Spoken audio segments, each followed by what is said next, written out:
Century ఏంటంటే మీ పార్థసారథి రెడ్డి గారిది, ఆయన్నే కంపెనీ పెడతాడు, ఎట్రో కంపెనీ, ఆయన్నే మందులు తయారు చేస్తాడు, ఆయన్నే మొత్తం మన భూమిలో విషం పోస్తాడు, ఎథనాల్తోని భూమిలో విషం పోస్తాడు, మళ్ళీ ఆయన్నే క్యాన్సర్ హాస్పిటల్ పెడతాడు. ఆ క్యాన్సర్ హాస్పిటల్కి మళ్ళీ మన ప్రభుత్వం భూమి ఇస్తుంది. ఆనాడు బీఆర్ఎస్ భూమి ఇచ్చింది, ఇప్పుడు కాంగ్రెస్ ఇంకొంచెం దానికి వెసులుబాటు చేసి మళ్ళీ భూమి ఇచ్చింది. అంటే రోగం వాళ్ళే ఇస్తారు, క్యాన్సర్ హాస్పిటల్కి కూడా మనమే పోయి ట్రీట్మెంట్ చేసుకోవాలి. ఎందుకు ఈ మాట చెప్తా ఉన్నా అంటే, ఒక బాధ్యత గల ప్రజాప్రతినిధులుగా ఉన్నటువంటి ఎంపీ గారైనా, బాధ్యత గల స్థానంలో ఉన్నటువంటి ముఖ్యమంత్రి గారైనా రైతు రైతు రైతు అని మాటలు చెప్పడం కాదు, నిజంగా రైతుకి ఏది మంచిదో అది చేయండి దయచేసి. రైతులు మొత్తుకుంటుంటే కూడా పచ్చటి పొలాలలో ఇథనాల్ ఫ్యాక్టరీలు పెట్టడం కరెక్ట్ కాదు. మేము పోయి గద్వాల్లో ఉద్యమం చేస్తే పెద్ద దన్వాడ దగ్గర ఫ్యాక్టరీ అక్కడ నుంచి తరలించే పరిస్థితి తీసుకొని వచ్చినాం, పోయి అక్కడే కూర్చున్నాం బంద్ చేసేంత వరకు. మరి ఇక్కడేమో ఉద్యమాలు చేస్తే రౌడీ షీట్లు పెట్టి వాళ్ళని ఇబ్బంది పెడుతున్నారు. ఆ రైతులందరి పట్ల చిత్తనూరు ఇథనాల్ ఫ్యాక్టరీ అంటారు దాన్ని, ఆ రైతులందరి పక్షాన కూడా తెలంగాణ రక్షణ సమితి అండగా నిలబడి ఉంటుందని చెప్పి మీకు తెలియజేస్తా ఉన్నా.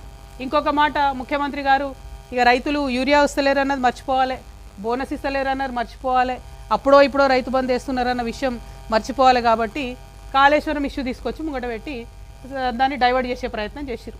నిన్న పెద్ద ఎత్తున పవర్ పాయింట్ ప్రజెంటేషన్ ఇచ్చారు నిన్ననో మొన్ననో ముఖ్యమంత్రి గారు, కాళేశ్వరం ఇట్లయింది అట్లయిందని.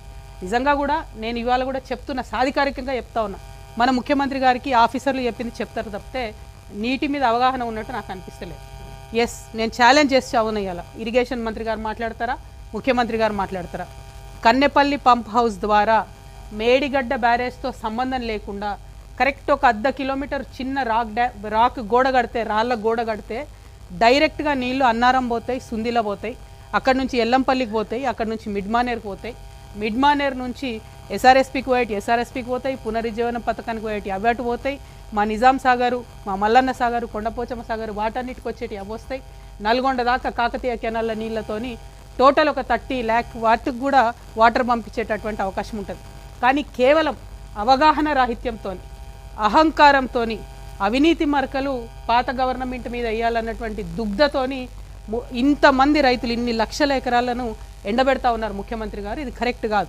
నిన్న మీరు ఒక పార్టీ మీద మీరు విమర్శ చేయాలి కాబట్టి అది మేడిగడ్డ కడితే ఇట్లయితుంది అట్లయితుంది కూలిపోతుంది, నేను మేస్త్రిని నాకు తెలుసు ఇల్లు ఎట్లా కట్టాను అని చెప్పారు. సంతోషం, మీరు మేస్త్రే. నేనేమంటున్నా, మేస్త్రి గారు ఒక 1/2 కిలోమీటర్ మీరు రాళ్ళ కూడా కడితే అసలు మేడిగడ్డ బ్యారేజ్ని పక్కకు తీసి కంప్లీట్గా అన్నారం సుందిల్లని తీసుకోవచ్చు. ఏ ఎక్స్పర్ట్ వచ్చినా, ఏ ఇంజనీర్ గారిని అడిగినా ఈ విషయం చెప్తారు. చేయగలిగి ఉండి కేవలం ప్రజలను మభ్యపెట్టి మోసం చేస్తూ ఉన్నారు. ఇక వీళ్ళు కాంగ్రెస్ పార్టీ నుండి ఇట్లా మోసం చేస్తే అసలు టోటల్ బీఆర్ఎస్ పార్టీకి అవినీతి మరకలు అంటడానికి, టోటల్ కాళేశ్వరం ప్రాజెక్టులో అవినీతి అనకొండ అయినటువంటి హరీష్ రావు గారు వచ్చి పల్లికి తీసుకుంటే ఆయన ప్రెస్ మీట్ పెడతాడు. ఇక పాలమూరు ప్రాజెక్టులో అన్యాయం చేసింది ఆ గుంటనక్క, కాళేశ్వరంలో అన్యాయం చేసింది ఆయన. ఈయననే తప్పు చెప్పి ప్రజల్ని డైవర్ట్ చేస్తుందంటే ఆయన వచ్చి ఆ డ్రామా ఇంకొంచెం పెంచి ఆయన ఏందేందో మాట్లాడిపోయాడు.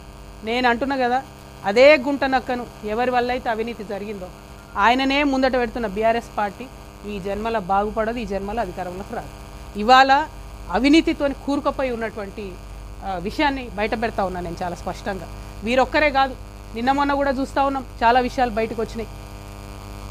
కేటీఆర్ గారు వారి స్నేహితుడి కోసం పర్మిషన్ ఇవ్వడానికి మరి ఎన్ని రకాలుగా అదలా బదిలీ జరిగిందనేటటువంటిది అన్ని పత్రికలలో చాలా ప్రముఖంగా వచ్చింది. ఇన్ని రోజులు నేను చెప్పలే చాలా విషయాలు, ఇవాళ ఎందుకు చెప్తా ఉన్నా అంటే, అన్న మాట్లాడుకుంటూ ఒక మాట చెప్పారు మా జనార్దన్ అన్న గారు, మేము పార్టీ పెట్టుకున్నాం, మమ్మల్ని మీరు పార్టీలకు వెళ్ళి తీసేసి అవినీతి గురించి మాట్లాడినందుకు.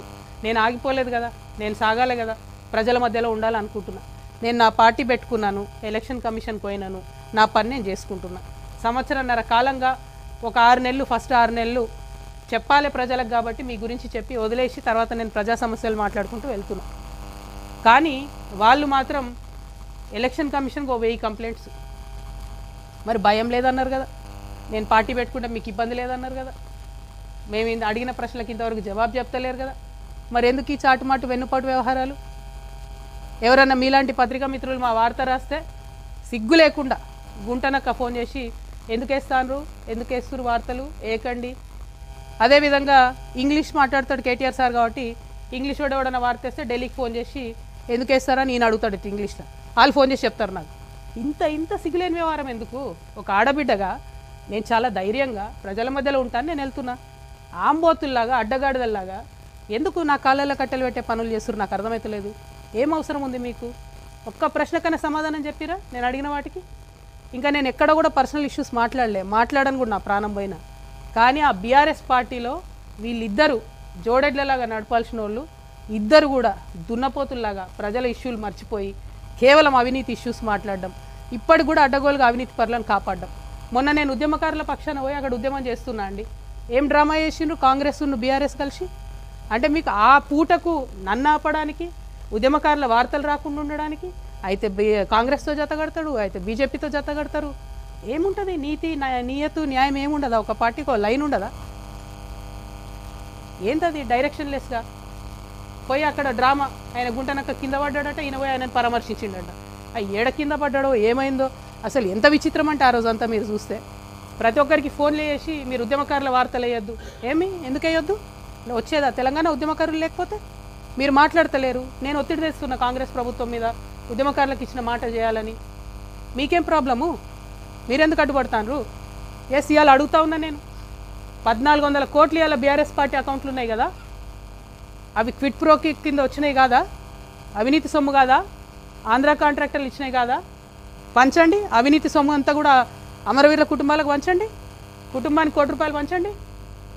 రండి, పంచిన తర్వాత అప్పుడు గ్రౌండ్లకు రండి, నాతో సమానంగా ప్రజల మధ్యలోకి వచ్చి నిలబడండి. ఇలా ఒంటరిగా నేను పోరాటం చేస్తుంటే మీరందరూ డబ్బులు పెట్టుకొని వచ్చినటువంటి అనేకమైనటువంటి అవినీతితో వచ్చినటువంటి అనేకమైన అంశాలను పెట్టుకొని నన్ను ఇబ్బంది పెడతారేంది? నిన్నగాక మొన్న కేటీఆర్ గారు ఒక పేపర్ కొన్నారు 128 కోట్లు, దాదాపుగా అంతే 188, 188 కోట్లతోని పయనీర్ అని ఇంగ్లీష్ పేపర్ కొన్నాడు ఆయన. అంటే ఇక తెలుగులో ఆడిన అబద్ధాలు జాడదు అన్నట్టు ఇప్పుడు ఇంగ్లీష్లో కూడా అబద్ధాలు ఆడతారు అన్నట్టు. I'm appealing to everybody, Pioneer paper is now been bought by BRS, so please don't trust that paper. Whatever comes in Pioneer is BRS's view. ఏంది ఇది? పత్రికలు కొంటాం, యూట్యూబ్ ఛానల్ కొంటాం. ప్రజాబలం ఉండాలి, గుండె ధైర్యం ఉండాలి, ధనబలం ఉంటే ప్రదర్శించుకోండి అవసరమైన కాడ. మొన్న ఈడికి వస్తే కూడా ఫ్లైట్లో వచ్చిపోయారేమో కదా, హెలికాప్టర్లలో వచ్చిపోండి. మేము సామాన్యులం, మేము కార్లలో పోతున్నాం. పాయింట్ అది కాదు. పాయింట్ ఏంటంటే ప్రజల మీద, ప్రజా సమస్యల మీద పోటీ పెట్టుకోండి మాతో. మా కాళ్ళల్లో కట్టెలు పెడితే ఏమొస్తుంది? వెనకంగా పోయి ఎప్పటికన్నా మాతోనే వచ్చి చేరుతుంది. చెప్తా ఉన్నా ఇవాళ నా కంఠంలో ప్రాణం ఉన్నంత వరకు, నా కంఠంలో ప్రాణం ఉన్నంత వరకు మళ్ళా బీఆర్ఎస్ పార్టీతో చేరేదే లేదు, జత కట్టేదే లేదు. ఎందుకు చెప్తున్నా అంటే బాధతో చెప్తున్నా. నేను మళ్ళీ చెప్తున్నా, పర్సనల్గా నేను ఎంత హ్యూమిలేషన్ గురైనా ఒక్క విషయం కూడా నేను బయట చెప్పను. రాజకీయంగా డెఫినెట్గా చెప్పిన, ఇంకా చాలా చెప్తా. ఇలా పొద్దున్నే ఫీనిక్స్ ట్వీట్ చేసిన నేను 80,000 కోట్ల తెలంగాణ ప్రజల ఆస్తుంది. ఎవడబ్బా సొమ్ము ఇచ్చింది? ఎవరు? హరీష్ రావు గారు, కేటీఆర్ గారు కాదా ఫీనిక్స్ అనే సంస్థను పెంచి పోషించింది, కాపాడింది? ఎక్కడోడు వాడు? తెలంగాణోడా, ఆంధ్రోడా? ఎందుకని పంచిపెడతారు మీరు? ఇప్పుడు దాన్ని అవినీతిని ఇప్పుడున్న గవర్నమెంట్ కంటిన్యూ చేస్తుంది కదా. మీరు తెరిస్తే కిటికీలు. జాతీయ పార్టీలకు ఏముంటుంది తెలంగాణ ఆంధ్ర ఫీలింగు? తెలంగాణ భూములు కాపాడుకోవాలని వాళ్ళకి ఎందుకు ఉంటుంది? వాళ్ళు వచ్చి డోర్లు తెరిచిరు ఇవాళ అవినీతికి. 33 లక్షల టన్నుల కలప అండి కొడతాడు వాడు, ఫీనిక్స్ కంపెనీ వాడు. 10 కేసులు పెట్టింది ఫారెస్ట్ డిపార్ట్మెంట్. సింపుల్గా ఫైన్ కట్టి పక్కకి వెళ్ళిపోయాడు. కొట్టచ్చా? 33 లక్షల కలప హైదరాబాద్ నగరం నడిబొడ్డున ఎడ దొరుకుతుంది అంత గ్రీనరీ? ఇవ్వడానికి వీళ్ళకి లేదు. కేసు పెట్టిన ఫారెస్ట్ డిపార్ట్మెంట్ కూడా ఇంతవరకు కుయ్యి అంటలేదు, కై అంటలేదు. మేము మొదలుపెట్టాం. నేను చెప్తున్నా, భూ పోరాటం, భూదందా, భూ కబ్జా నేను ముందే చెప్పిన. 2014 నుంచి తెలంగాణ వచ్చినప్పటి నుంచి నేను అధికారంలోకి వచ్చేదాకా అన్ని రివ్యూ చేస్తాం. కేసీఆర్ గారు గవర్నమెంట్ ఇచ్చింది రివ్యూ చేస్తాం, రేవంత్ రెడ్డి గారు గవర్నమెంట్ ఇచ్చిన భూములు కూడా రివ్యూ చేస్తాం. తెలంగాణ ప్రభుత్వ భూములు, తెలంగాణ ప్రజల భూములు, ధార్మిక సంస్థలకు సంబంధించిన భూములు, అప్పనంగా తింటున్నటువంటి భూములు అన్నీ కూడా కక్కిస్తాం చెప్తాను. ఒక్కరిని కూడా వదిలిపెట్టాం. మీ ఫ్రెండ్స్ కావచ్చు, మీకు ఎవరన్నా కావచ్చు, మీ బిజినెస్ పార్ట్నర్లు కావచ్చు. ఒక ప్రజల ఎజెండా లేదు, పని చేసుకునేటోళ్ళను అడ్డం పడాలా? ప్రజాస్వామ్యయుతంగా చేసుకుంటున్నా కదా నా పని నేను. ఏంటి ప్రాబ్లం మీకు? దమ్ముంటే డైరెక్ట్గా కొట్లాడండి, రోడ్డు మీదకి రండి, పంచిపెట్టండి 1400 కోట్లు. రండి రోడ్డు మీదకి నాతో పాటు నిలుసుందాం, సమానంగా పోదాం. ఇవాళ ఒకటే రిక్వెస్ట్ చేస్తున్న ప్రజలకు, నేను ఆవేశంలో కోపంలో చెప్తలేను, నేను ఆవేదనతో చెప్తా ఉన్నా. ఎందుకంటే తెలంగాణ ఉద్యమంలో అమరవీరులను ఈ భుజాల మీద మోసినాం మేము. సువర్ణ అనే పాప చచ్చిపోతే ఆ శవాల మీద పడి ఏడ్చినాం మేము. ఆనాటి నుండి ఈనాటి వరకు కూడా తెలంగాణ ఉద్యమకారుల పక్షానే నిలబడ్డానే. మీ అందరికీ తెలుసు, సింగరేణిలో కాంట్రాక్టర్లతో ఎవరు మాట్లాడుకున్నారో తెలుసు, కార్మికుల పక్షాన ఎవరున్నారో మీకు తెలుసు. దాస్తే దాగేటి విషయాలు కాదు ఇవి. ఎక్కడ ఆగవు అవినీతి చేస్తే. ఇవాళ రేపు ఉన్న సమాజంలో బోల్డ్ అని ఉంటాయి, ఒక్క నిమిషంలో బయటపడుతుంది. నాకు ఇంత గుండె ధైర్యం ఎందుకు ఉంది, నిక్కచ్చిగా ఎందుకు మాట్లాడుతున్నా నేను? ఆ పార్టీలో ఉన్నప్పుడు కూడా నేను